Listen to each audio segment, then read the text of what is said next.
Good afternoon, everyone. Gabe Velazquez here with you, transfertrainsolutions.com on a Friday, 26th June.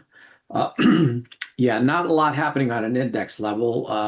Again, subscribe to the newsletter. I'll be writing about some interesting stuff this weekend. Let's get right into the charts. Give me a thumbs up. Um, so the major averages, the S&P, the NASDAQ, just continue to chop around.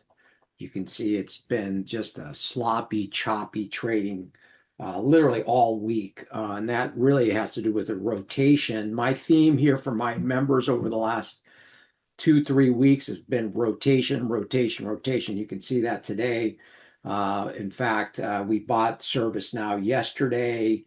Um, and what's happening today is you got the semiconductors going down.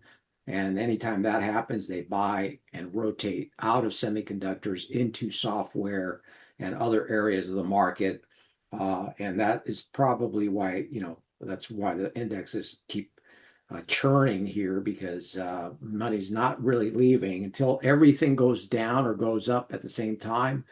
uh, you're probably going to get more churn in the indexes. So there's not much to talk about here with regards to the indexes. Very challenging for those futures trades that want to trade in the index. Maybe that changes next week.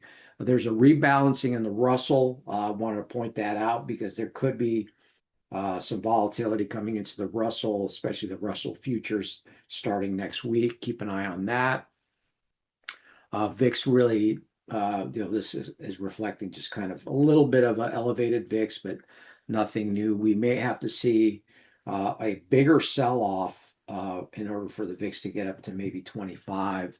Not much to talk about with rates, just dead in the water. Looks like they're headed lower.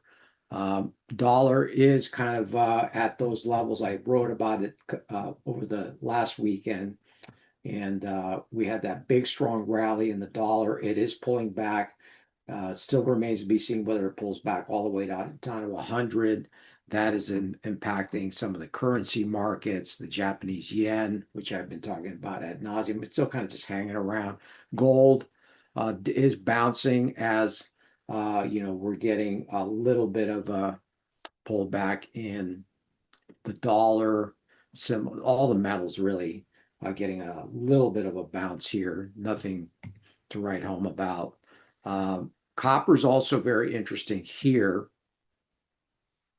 Looks like that could come up and test the highs again. Oil seems to, at least for the moment, looks like it's going to go fill that gap from the pre-war in this particular contract, which is the August. That's this gap here. Notice this is the contract specific chart. So I think there's a good chance we fill this gap, which was essentially created in this specific contract when the war broke out. You can see the date there, the 28th, right there. That was that weekend when the conflict broke out. We talk about these gaps getting filled. That's probably going to happen. And maybe we'll get the bottom in the near term there and short term bounce. Nat gas, not really, looks like eventually it's going to break out. It needs to get above 340. And, other markets may be of interest is wheat. If it can hold 569, you can see that level there could be an interesting buy. Other than that, all of the action is below the surface. Crypto, Bitcoin looks like it's headed back. Uh, you know, it's trying to hover around the this 5960K. Its sentiment is really, really bearish on this. There could be a short-term bounce coming up here on crypto just based on sentiment. We'll see too early.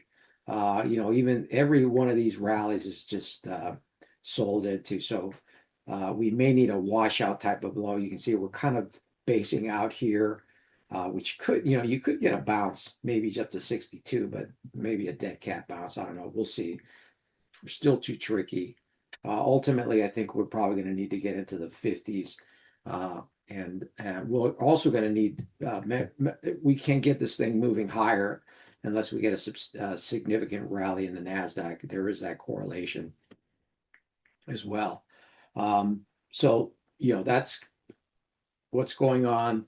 Next week, we've got a short week, obviously 4th of July. 4th of July does tend to be a little bullish on the markets. Maybe we get a little reprieve in some of these chip stocks. Nvidia, by the way, is also coming into some interesting levels below current price as well.